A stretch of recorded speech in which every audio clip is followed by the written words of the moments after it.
Our next presenter is Swati Dave, and he will be talking about geography and people. Okay, Swati Dave is an engineer, educator, and entrepreneur.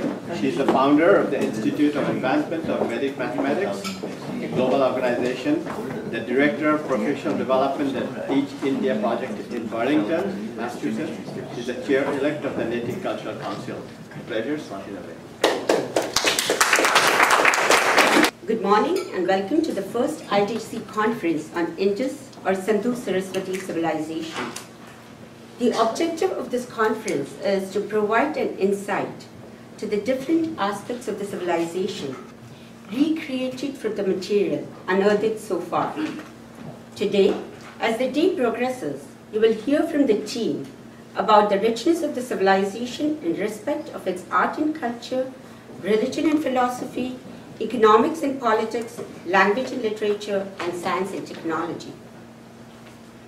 Before we dive into all these aspects, we will take a small walk in time to traverse through this land, to familiarize ourselves with the Indus topography, climate, and the ingenuity of the people which played a vital role in the settlements, growth, and the prosperity of the civilization. I would like to start the journey by showing you the ancient civilizations that existed from roughly 7,500 BC to 1000 BC across the world. Yes, the dates may be varying to what Richard just talked about, but just bear with me when I'm talking about the dates, because as we've heard from him, there have been different dates from different sources. As you see, these were the four civilizations, and these existed in four different geolocales. However, a common thread that connected to all of them was rivers. Egyptian civilization grew on the banks of River Nile, Mesopotamia on the banks of Tigris and Euphrates, ancient China on Yellow River or Yuan-Yi, and Indus Valley was blessed because it had two rivers, Indus and Saraswati or Ghaggar-Hakra. In the course of my presentation, we will see how these two rivers were practically the lifeline for the people. Maybe not directly, as Richard just mentioned, maybe not directly for the irrigation, but in what other respects did Indus help the people? Let us now enter the land where the civilization existed. The civilization evolved in the northwest part of the Indian subcontinent. In its most mature phase, it extended from Gujarat in south to Rajasthan, extended to Punjab and Haryana, and also to Balochistan in the west. As Richard told us, it also showed signs in Satagan Dor in the Iranian border and Shaujagai in North Afghanistan. And it grew to cover almost 500,000 square miles of the area. Let's now look at the topography of this area. To the north are the massive mountain ranges like Hindu Kush, Karakoram, and the Himalayas. To the west are the two major mountain regions, Girhar and Suleiman. To the east lies the Thar Desert and the Aravalli Ranges, and to the south is the Arabian Sea. This unique topography definitely played a major role in the development of the civilization. From the mountains in the north and west and the deserts in the east, Harappans drew abundance of minerals and raw materials. And the port location near the south helped the trade to flourish, which my friend Sanjeev is going to talk about. And as we see, there were the two major lifelines of the civilization were the two river systems, Indus and its tributaries, and Ghaggar-Hakra or Saraswati. Besides the rivers, I thought there were another two important factors which played role in the growth of the civilization. The first was the microregion of this area. If you look at this entered area can be further subdivided into 6 microregions, each one with its own distinct landscape and climate. Each region had its own natural resources, and the people exploited them very well to help them flourish. Most common feature of all the region was fertile alluvial soil and rich pastures, which gave rise to a thriving agro-pastoral economy. The main domestic animals across were cattle, sheep, and goats, and the fish was an important source of food. We'll now look into each in terms of its precipitation, soil, main crops, animals, vegetation, and minerals. What I will do here is to point to the contribution of this each region to the civilization than going and reading about everything. This Indo-Gangetic plain, as you see here, is, let me take the laser.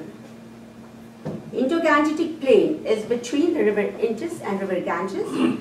It is an area of heavy rainfall, and in turns, there was thick forest in land between these rivers, which helped the growth of trees and which provided timber. Also, in this area, we could find the production of jute. There was a discovery of jute, which was found in a ceramic artifact, which was dated securely to 2200 to 1900 BC. And this is the earliest evidence of the use of this plant for textiles in Indus civilization. Now we move to Cholistan. Cholistan is this area which is between and which is bordered by the desert area.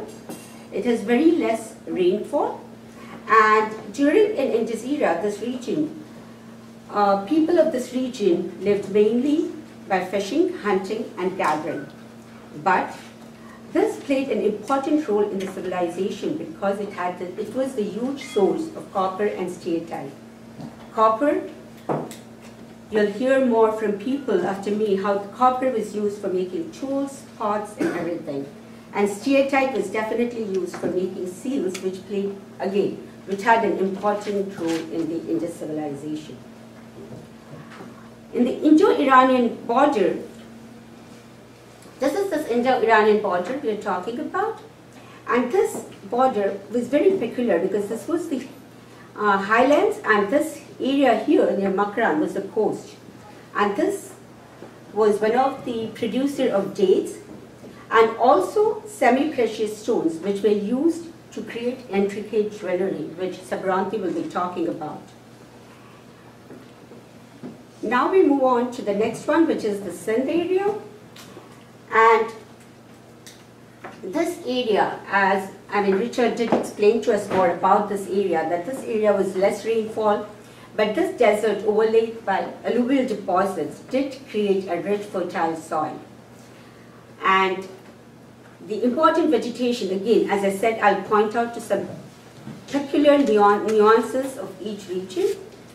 People was found here, and neem.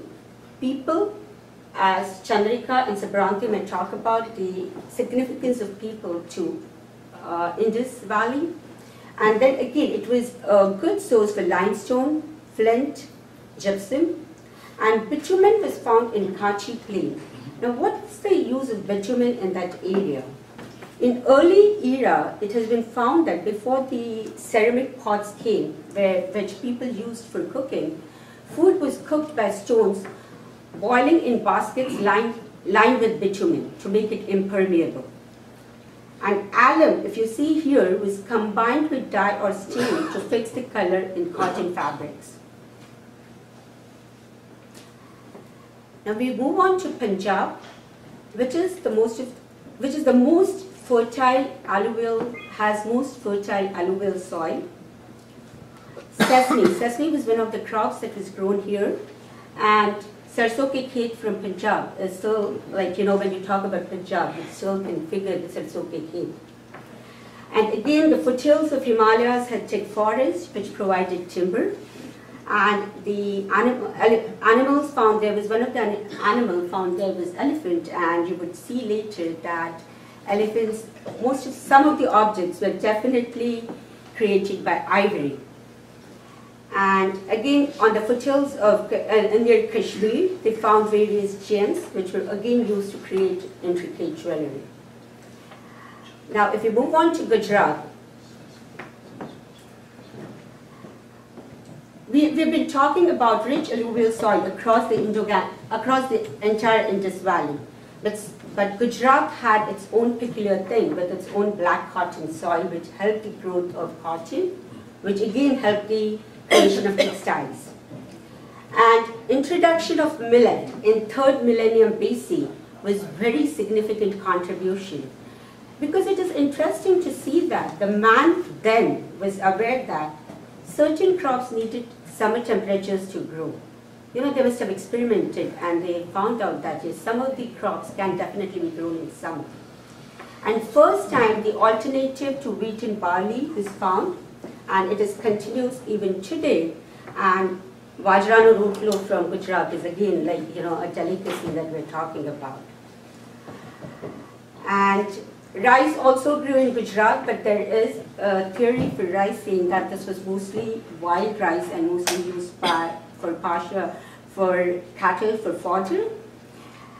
And cotton fabrics, we all love cotton fabrics and can be traced back to this area during the Indus area. So we talked about, when I said that this was two important factors, or there were some factors which played a role in the development of the civilization. The first, as I said, was this micro-regions. And the second factor that I'm going to talk about is the precipitation pattern. Now, we all know that, okay, this is a graph. These graphs are from a study done to trace the precipitation pattern in Sahiwal, which is near Harappa. Although it is specific to the region, this was more or less the pattern across the region. Now you have two graphs here. The graph on the top is the annual precipitation pattern, and the graph at the down is the precipitation, the monsoon and the winter rainfall. This is important to know because the rains in this area are associated with two major systems: winter cyclonic system and summer monsoon system. Now, we know that the mature Harappan phase, or the most urbanized phase, was between 4000 to 2000 BC. And anything before 4000 can be called as pre-Harappan phase or pre-Indus phase. So what happened before that? What were the circumstances? Did anything, what triggered the growth of the civilization? So if you look at the map on the top, the graph on the top, we see that there's a steady increase in the net precipitation volume. Now, high precipitation must have helped agricultural surplus and helped growth of thick vegetation. Rakes and Dyson calculated that 400 acres of forest would be needed to supply the fuel required to bake the bricks to rebuild Mohenjo-daro if we tried to do it today. So where did this forest come from? Where did the people get the fuel from? Definitely from this thick vegetation which grew because of the conducive environment, because of the high precipitation. But at the same time, if you look at the second graph, you see that the monsoon rains are decreasing, but the winter rainfalls are increasing. Now how did this help? The weakened monsoon may have helped to tame the Indus floods that probably stimulated intensive agriculture initially and encouraged urbanization. And now what happened between 4000 and 2000 BC, however, is that you see here on the top, you see that the net precipitation fluctuated drastically and the mean rainfall fell from 300 mm to 240 mm. And monsoon precipitation also decreased. So the initial monsoon decrease helped the civilization.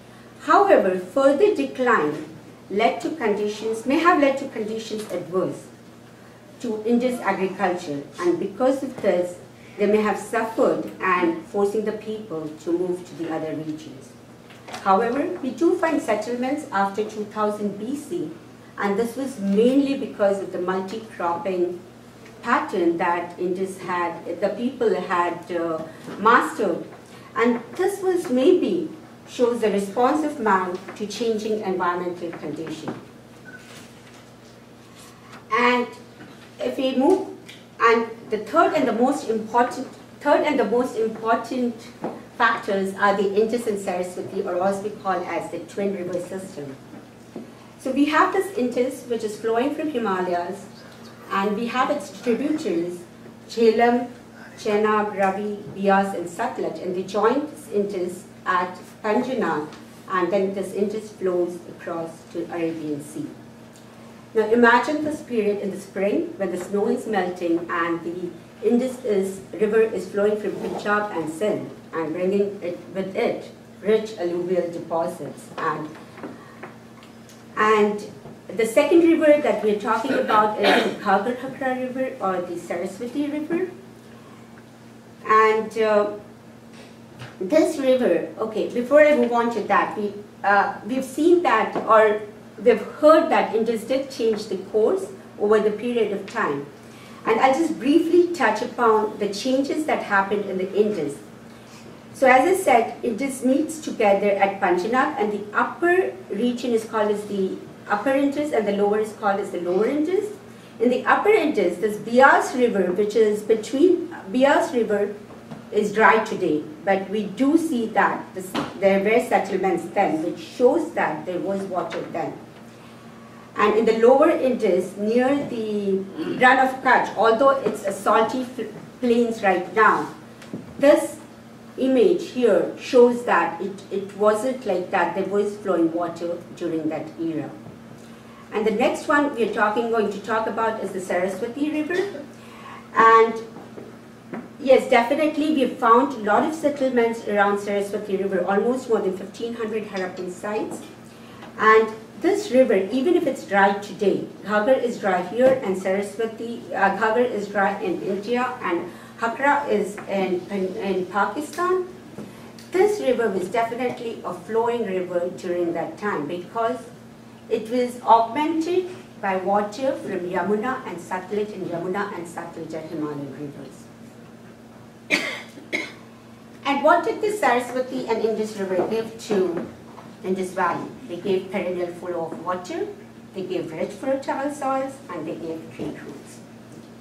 To sum it all together, and you've heard me say that three factors were vital influencers were microregions, precipitation pattern, and the twin rivers. Here, everything intricately comes together for the growth of the civilization. To take an example, as simple as potteries and artifacts, where did you get that from? Terracotta. Where do you get terracotta from? Clay. Clay comes from alluvial deposits which come from the soil. We talk of houses and structures coming from bricks, clay, alluvial deposit soils. So you see, this is the whole thing coming together for the growth and development of the civilization. We all know that the absence of intelligent documents is a major hurdle to understand the organization of the Indus society. And so the archaeologists have tried their best to recreate the society using the artifacts and the patterns that they found in the civilization. The artifacts that they used were some of the jewelries, the figurines, their hairstyles, their clothes, their burial patterns, the pots found, the housing, and the food. The bottom line, or the unanimous opinion, is that Indus reflects a vibrant urban society. And the people seem to have been highly skilled to be able to meet the needs of the society. They could have been farmers, fishers, hunters, gatherers. You need potters to create, you needed potters, you needed artists, you needed marine fishing, you needed navigators, sailors, repairs to vessels, anything and everything. And it seems that Indus people had the skills to practice this art or trade. Again, this is the slide which talks about, this is in the last slide, I'll briefly show how the villages, towns, and cities grew over the period, creating a highly urbanized society. One of the earliest settlements can be traced back to Mehragarh, and It continued with the growth of other villages and the rise of towns in the second stage, which is called as early Harappan. However, the major advancement happened between 2600 to 1900 BC. And it was then that the civilization expanded and the planned cities emerged. And during the last phase, people moved away from the cities to smaller villages and towns. The population occupied less area and moved away from uniformity to being localized. However, the civilization does show the signs of continuity in some aspects even today. Some of them will be definitely mentioned in the next presentations. Interest to understand more about the civilization continues, with each new settlement unearthed, giving us further insight into the civilization. However, we all can fully agree that, primarily situated on the banks of Indus and Saraswati, settled among rich alluvial plains and ecologically diverse zones, the people of Indus developed and sustained a technologically advanced complex society. Thank you. Okay. Questions, and there's a microphone. You take the microphone, put the question in. And there's one at the back as well.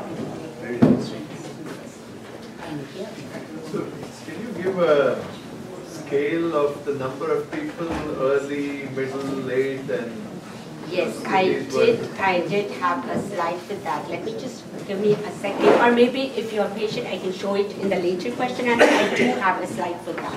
okay. Definitely. What's the evidence that they were eating rice and those things? The dyes? Yeah. Put the Yeah, microphone. they found the textiles. They have found textiles. No. You are recording it, so please speak on the microphone. She also speak on the microphone. It's for the journal for the world, not for us. No, in the river beds, where the Saraswati river dried out, Yep, the bed should still be rich from the previous drainage. yep. So are those areas still very rich in terms of productivity? Do we know them in some form where something specific is found? Because we don't see that when we look at it, I mean, as a generalist. I have no, I may not know this, like whether they're rich in terms of, when you say rich in terms of the agricultural production, are we talking about? No, I was just talking that the riverbed usually has a lot more mineral deposits and stuff something like draining that, from yeah. from the top. So those things may get excavated but don't usually disappear. So the riverbeds generally have a rich, fertile Yes. basin, both for knowledge, excavation-wise, but more so for resources. Yep, definitely, it should have, but I haven't, I don't know right now. Yeah. I believe you mentioned River Bias being dry now. Yep. No, River Bias is fully flowing because I go to Bias, Okay. which is a town outside the river, and there's plenty of water there.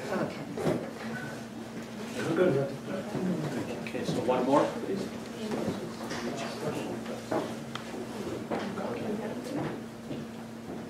I think you didn't understand my first question. Sorry. I wanted to know what's the evidence that they were eating rice? I know that they found clay oven for we make tandoor these days, so they might. No, they didn't, But yeah, sorry. what's the evidence they were eating all this rice and sesame? So, for the rice, definitely they did not find, what I read from rice is they did not find evidence that they were eating rice in Gujarat area at least, so it was mostly used for pastures, for fodder for the pastures. And that inference they took out, and there were these rice husks images which were found on pottery. And the conclusion that one of the scholars made was maybe this was eaten by cattle and then the cow dung which was used as a fuel, and that's the reason there was some impression of rice husks on it. Okay, Yeah. good. Very good. Thank you. So our next presenter is Sravati Bandapathay, and she will be talking about art and culture.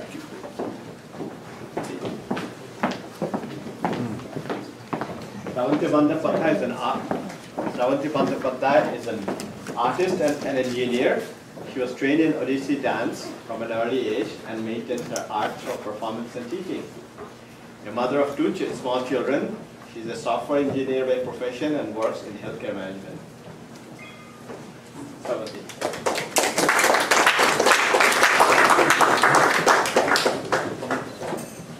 So I'll be taking you through a brief journey into the arts and culture of the Indus Saraswati Valley civilization.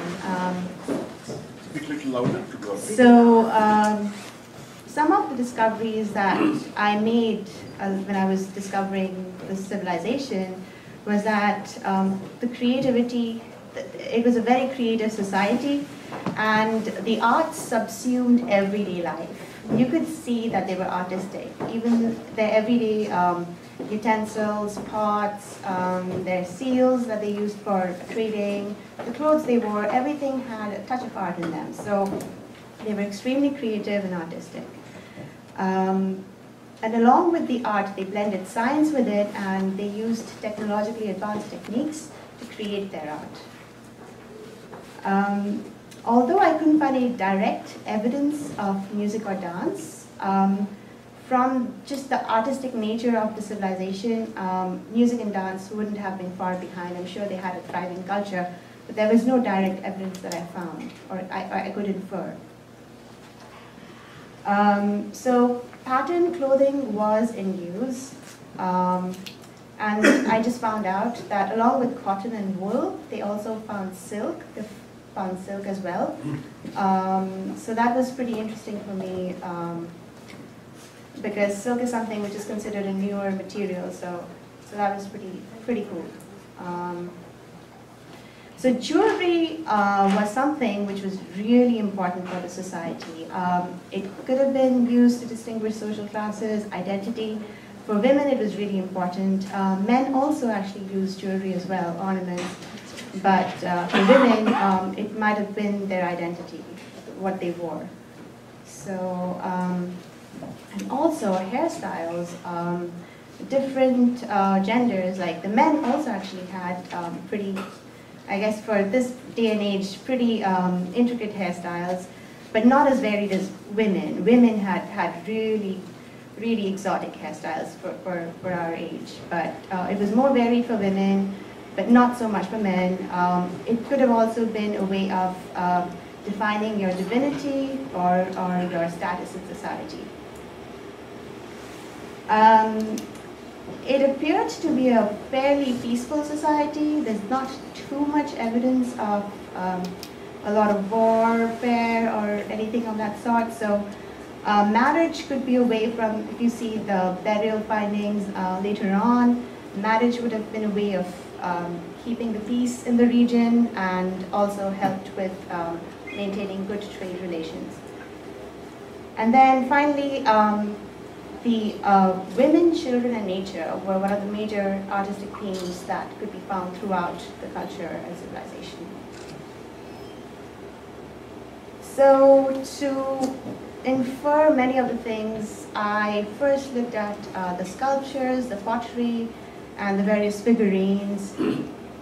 And then the toys, jewelry was also very important. The seals were a way of getting a glimpse into their almost literature-like, because there is no, like, we haven't deciphered the script yet. So the seals were very pictographic, and you could kind of try to understand what the mythologies or the stories that were prevalent in that time. And then I looked at the burial artifacts to determine what their practices were. So sculpture, I mean, almost everybody a little bit familiar with.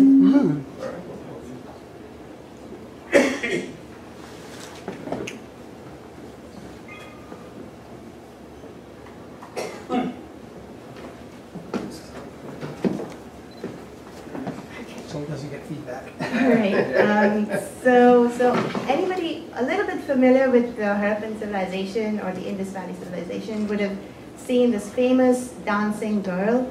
Although it was inferred by the Britishers when they discovered it that she was probably dancing, it could just be a pose. I mean, there is no, I mean, I can't really say that, oh, this must be, they must be having a dancing civilization just because of this one sculpture. But what was really unique and interesting that I found out was that these are bronze sculptures, and it's really well preserved. And it's also found in the little earlier part of this civilization. And this meant that even early on in the civilization, they had knowledge of metal blending, because this is made of bronze, casting, and they also had knowledge of proportion. So mathematically also, they knew how to proportion the sculpture so it was accurate to the human anatomy. So that is one. The other one is not, like the standing girl, is not as well preserved. And I had a zoom in of her face, and you can see the facial features very slightly. It's been blurred over time, but you can just about make out the almond-shaped eyes.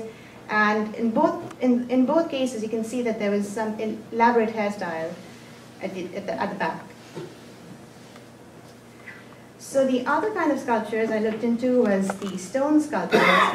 And the priest king, again, is very famous. You can see it's pretty unique in terms of like male sculptures that have been found. He has a beard, which you don't really see that much elsewhere. You have almost like an amulet type of at the arm, and then over on the head as well. You can see that there's almost like an amulet on the head as well. And then you can see that this is one of the few pieces where you can see patterned clothing.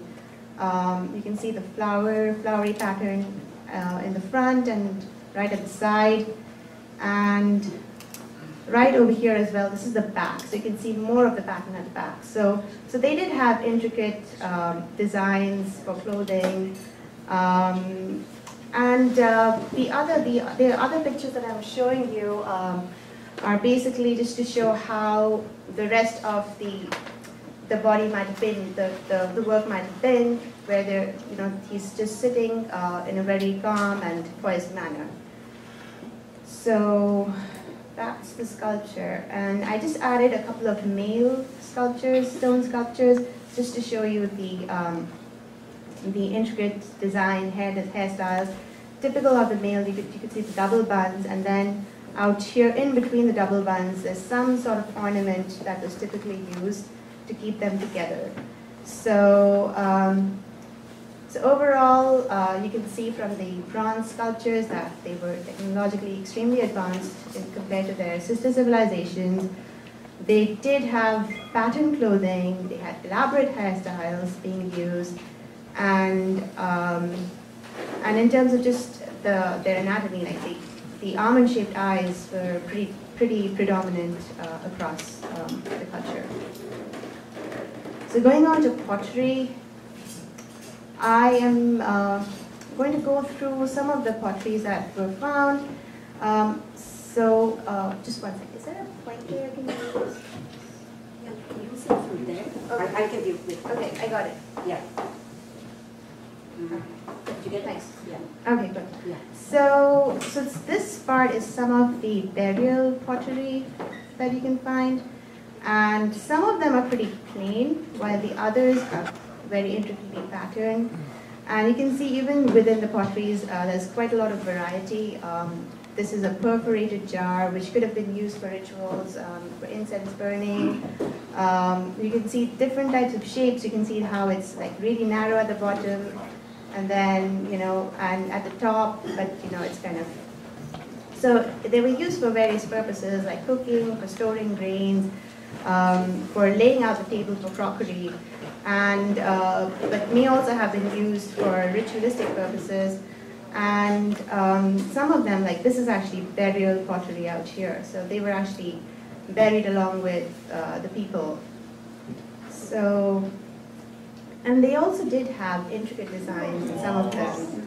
So this is the polychrome, the pottery that was found in Niger.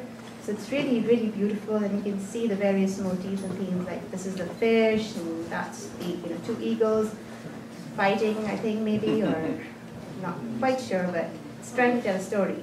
So that's there. And then people leaf motif, which was also again quite, the people leaf, as you'll find out from the next presentation on religion by Chandrika, that it was very important that that tree, it's been used in various seals as well to illustrate philosophies and to illustrate the importance of maybe just the environment. So that's there, and then just a little bit more on, like, you know, the various patterns that were found in the pottery, which have faded over time.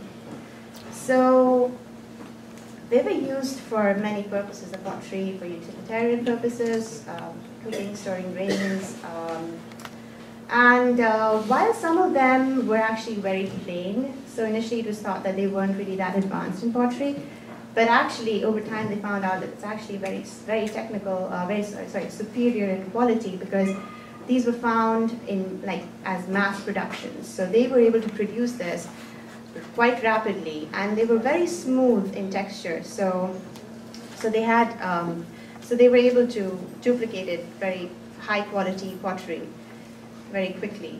And again, they could have been used for ritualistic purposes. And again, the motifs that were found could have been used for festivals, to decorate the house, and just for religious purposes too. So going on to the figurines, which were like one of the most fascinating ones. Like I would just stare at them for hours, just kind of, especially like for meeting a mom.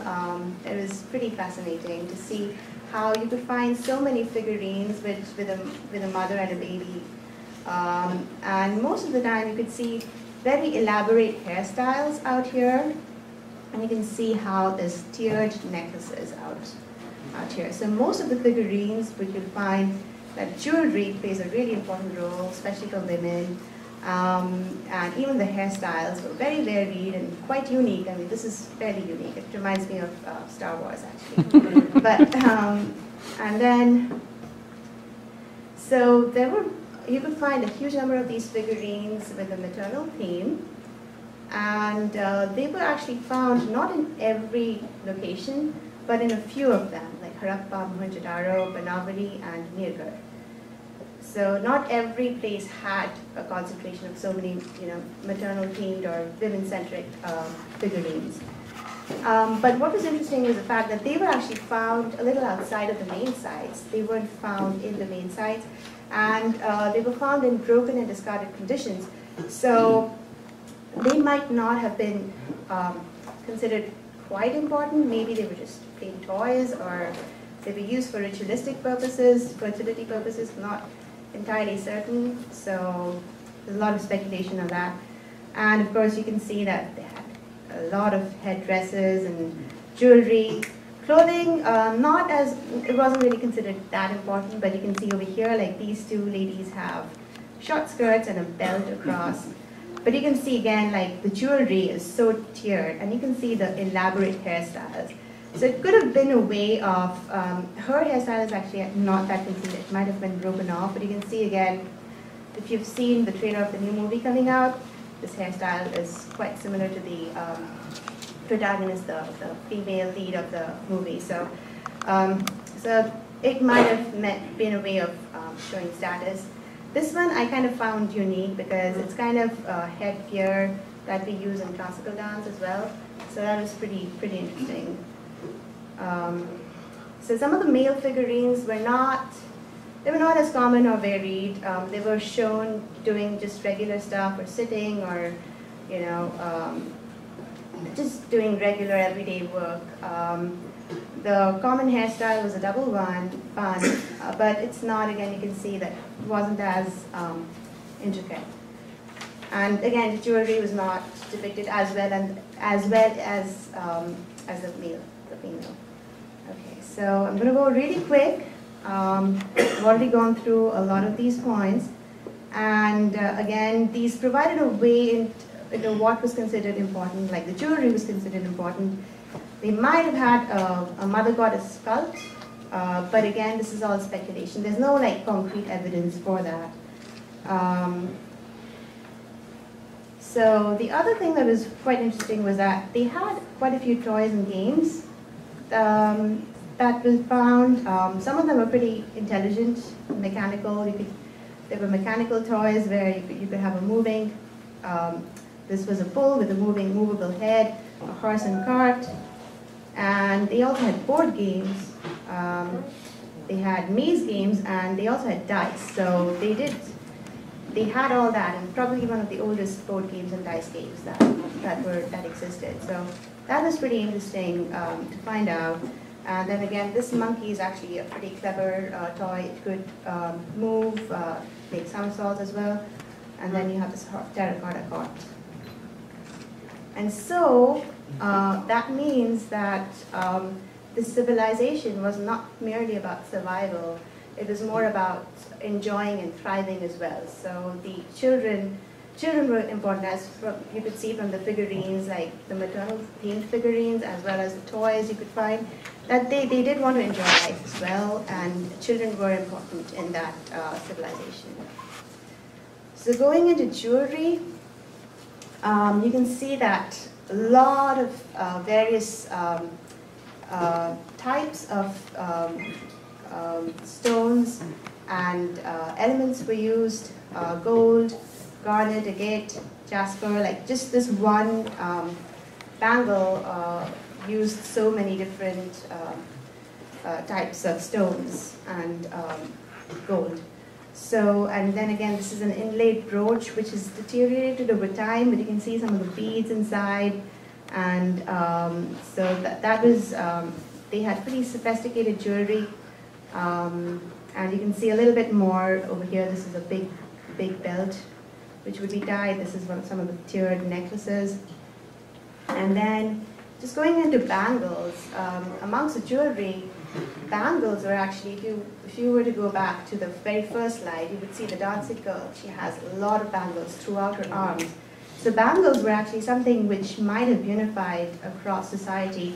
And most women were found, I mean, would be like the shell bangles, for example, were found throughout the civilization. And shell objects as well, you can see that the ladles, etc., were used with intricate, you can see the intricate design patterns that were created. But the shell bangles, the gold bangles were again like considered obviously more precious, but bangles in general were very, very important identity for the society. And then the beads were again something which was pretty unique. You can see the spot of beads that was found, and this bead making process out here. I'm not going to go through the whole thing, but you can see it's a pretty intricate and very scientific way of creating it. It's very difficult even today in this present day and age. It's hard to reproduce the really fine beads that were made back then. So it indicates a high technical and highly skillful artisans that were there. And again, I've gone through most of these points. I'm just going to go over to the seals. And so you can see one of the way, the reason I studied the seals was it was a gateway into their literature, because there's no way for me to understand the script. So this one is very fascinating. It appears that it's some kind of ritual going on, maybe a sacrifice.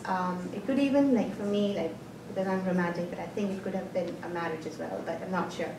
But it's got the 7 ladies or male figurines out here. It's kind of hard to determine, but it's a very interesting scene. So I think if we figured out what the script was, it would be even more interesting to find out. And you can see that one of the major themes was the relationship of man with nature. So you can see this figure out here sitting in an almost yogic position. And then you can see that, this particular figure, the gender is difficult to determine, is fighting with a bull, and then you can see the alligator on top. So that was pretty interesting. Again, over here, it's trying to show a story where you can see that this is a centaur, almost a centaur-like being, and you can see 2, I guess, men fighting over. So they're pretty interesting, but it would be more interesting if you could figure out what the meanings of their stories were. And this was pretty interesting for me because this was found in Mohenjo-Daro, 2500 BC, and you can see the yogic position, you can see the horn headdress, and you can see the animals surrounding the person. And it seems as if he's in union with the surrounding. And you can see that 200 BC and 300 AD, same kind of seal was found in Denmark, which is pretty cool. And you can see again, like he has a horn headdress. It's a little different. He's again seated in a yogic calm position, and he's got animals surrounding him. But I thought that was pretty interesting, just culturally. And then you can see there's animal motifs in the seal. So they were fascinated with the nature around them.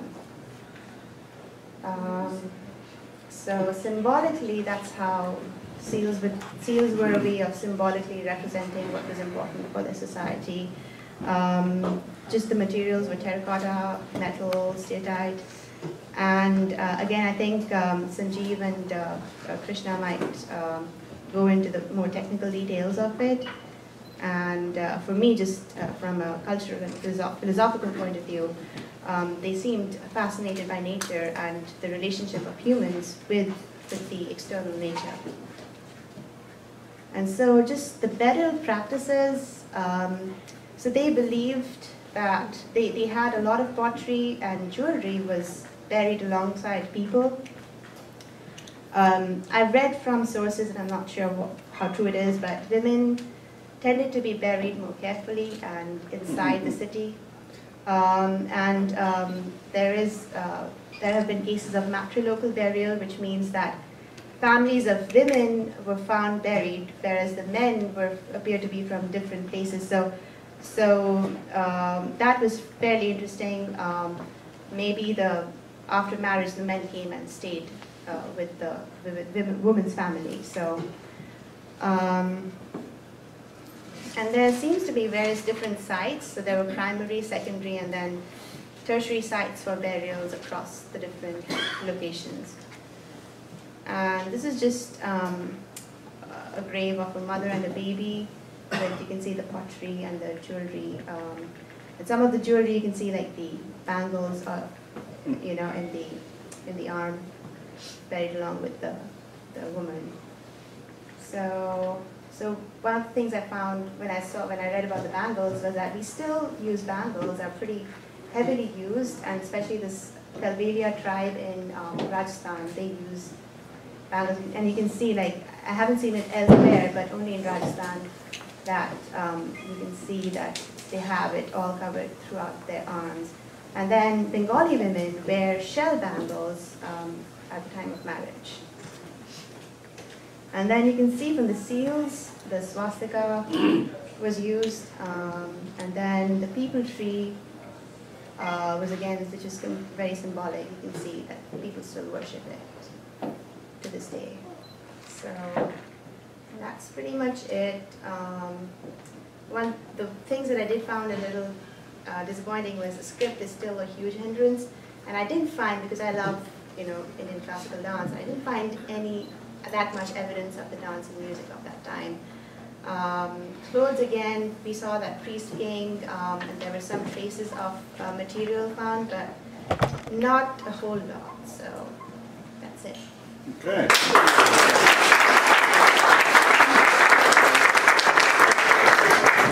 Okay, we have 5 minutes for a question and answer. And there's a microphone at the back. If you have a question, please go down to the microphone, and Savanthi will be here.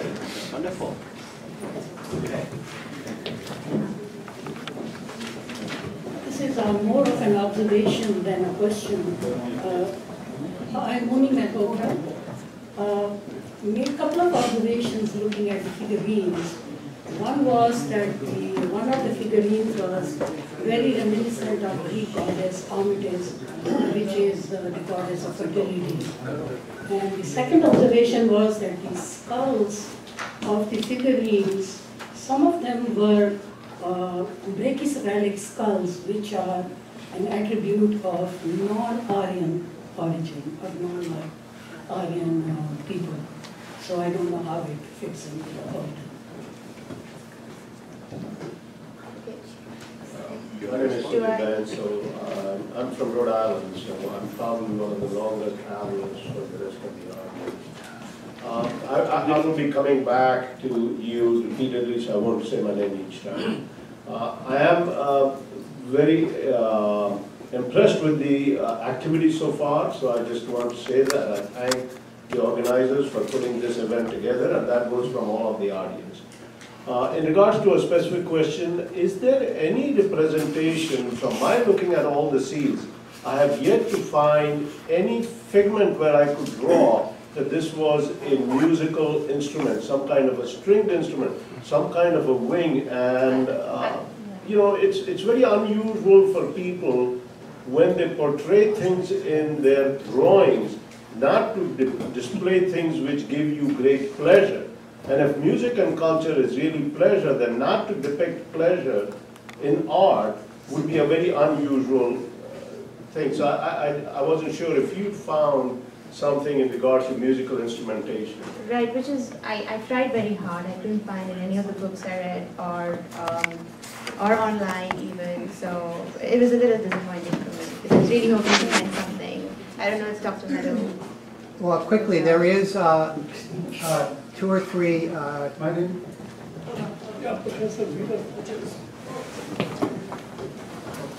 There are 2 or 3 terracotta tablets which actually have drums in them. Okay. That's great. Okay, that's pretty much it. Okay, that is pretty much it. My name is Ramesh Iyer, and some of you may know that I recently published a book called The Last Caravan, in which I make use of a lot of this information that you've shown me. The question I have is about silk. Was the silk manufactured locally, or was it from China? That's number one. And there's also silk found in... So we'll come to that. We'll come to that once we get to the question. Okay, move on. Oh, okay. So, and the second question has to do with the dating of seals. I mean, is there any way to date seals, or are we guessing at the dates of seals? He did that before. I think that's take on that. Richard did it before. Just one more, please. Just so that we can move on, and there will be more time for question and answer as well. I'm Harish Patel. The question I have is there any jewelry containing silver? I did not see anything. Silver, I did not read. I don't recall reading anything about silver, which is pretty unusual. But you're right. Yes, there was some use of silver. Not a group. Depends. Some places there was one hoard which has a lot of silver in it. Otherwise, it's fairly scattered. Thank you, Samantha.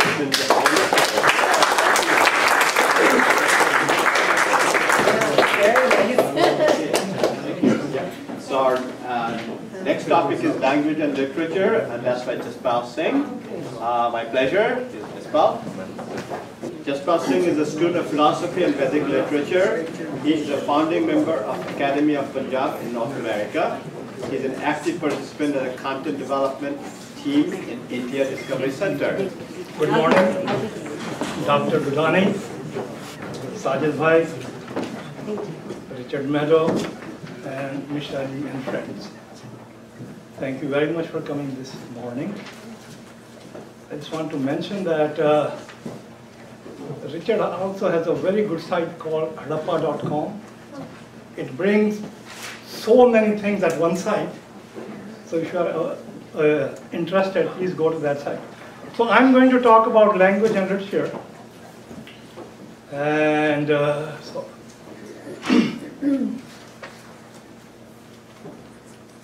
so I've been a student of language. And earlier I was talking to Richard that I was reminded of a conversation that my professor, Wine, and Richard we had years ago. And Richard said, yes, we still don't know much. I said, well, and he said, that's a good place to start with. So speech, expression, and language are natural to humans, we know that. And it's also claimed that it is to be hardwired into their brains. And it is also said that its speech or language is as old as consciousness. And script is a system or protocol of symbols and signs that is used to communicate between individuals and communities. Human activity has been reported in Punjab close to 2.5 million years, according to this latest article in Outlook. Indus signs signifies a script, and a whole bunch of scholars, Hunter, Pauschel, Parpola, Mahadevan, Rao, Yadav, Joglekar, etc., have made this point and confirmed. And my contention is that many languages may have been written in this script, just as Brahmi and cuneiform have been used to write many languages. So just to give you this idea, you've already seen that how vast this area was. So what are the sources of script? So mostly we have seals and tablets. And out of thousands of seals and tablets, scholars have been able to condense around 417 common signs and symbols that sort of repeat themselves very frequently, giving us an idea that this was a script.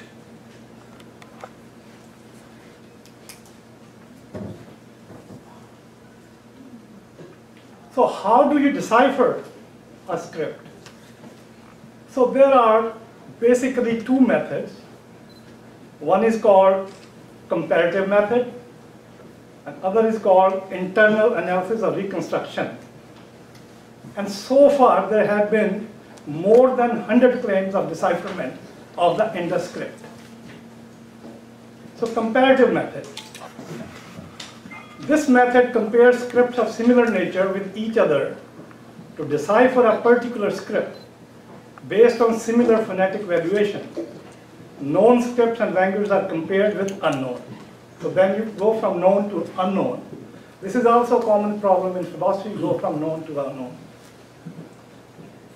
Then the internal analysis and reconstruction is, this method analyzes the internal patterns of frequency of signs and then uses the possible phonetic valuations in languages found in the region.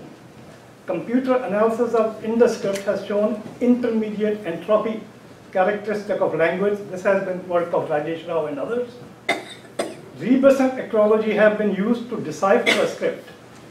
Rebus is an object or a thing that stands for a sound.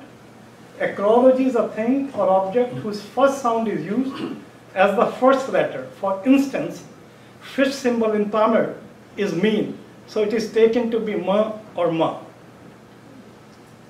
So these are the following decipherment claims. One, that it is an Indo-Aryan or Sanskrit language. Two, it is Dravidian or Proto-Dravidian language. Three, it is not a language but seals depict signs and symbols. Four, it's a script from many languages spoken in the area at the time. So one of the earliest claims was by Hunter, that he compared Indus signs with Brahmi and said it was Sanskrit. So others have also done that, similar, compared with various scripts.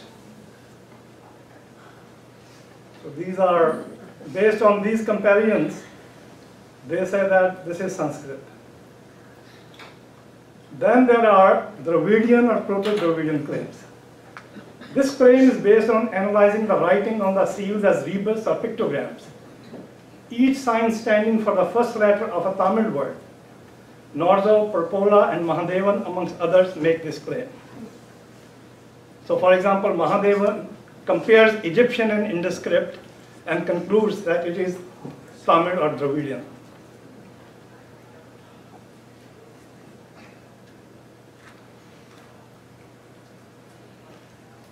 Too fast, I think.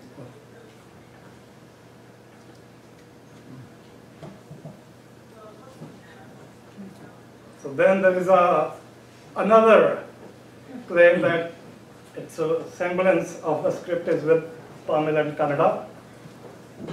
Then there are some people say this script is also Gondi, a tribal language. So for example, this Dhalvida sign, if it is Sanskrit, then it is a Shiva temple. But if it is Santhali, then it is a metal workshop. So both have been read in these scripts. So then of course the third claim is that Indus seals do not depict a script. Seals depict signs and symbols used in religious or commercial transactions. It is also claimed that the writing is just numerals. Farmers, Prout and Witzel, Subrapaya, Shengre are some of the scholars who make this claim. It also says that symbols on the seals cannot be accepted as evidence of writing. Their claim is that Indus civilization was not a literate civilization. Proponents of this view give examples of other civilizations which did not develop writing. That Indus civilization was literate is an assumption not proven by evidence. My own view is that there were probably many languages spoken in the 1 million square kilometer then as they are today. Some of the suggested languages are Indo-Aryan languages, Dravidian, Mundari, Tibetan, language X, etc. Script may have been the same, but the languages were different. Just as cuneiform was used for many languages in Mesopotamia, and Brahmi was used for many languages in India. Literature of Indus. So we can only sort of deduce by certain evidence. So you have narratives or stories, some evidence of music and dance, rituals, manuals of city planning, water management, weights, etc. So you have the seal that depicts some stories. So we can imagine they're telling a story. So they are narrative seals. I think so. We covered some of these earlier, so I'm going to go through that. So there was a question about music, dance, and singing. Mortimer Wheeler reported of finding some musical instruments, such as drums and 7-hole flute, in his excavations at Mohenjo-daro. And this is an artist rendition of these flutes. Okay.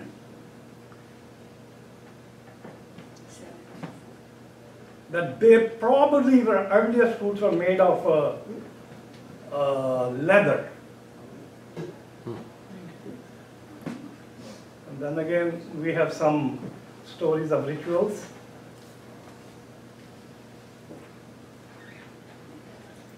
Then we can deduce from developed city planning, trade, water management, and standardization of weights and measurements that such literature must have come into being.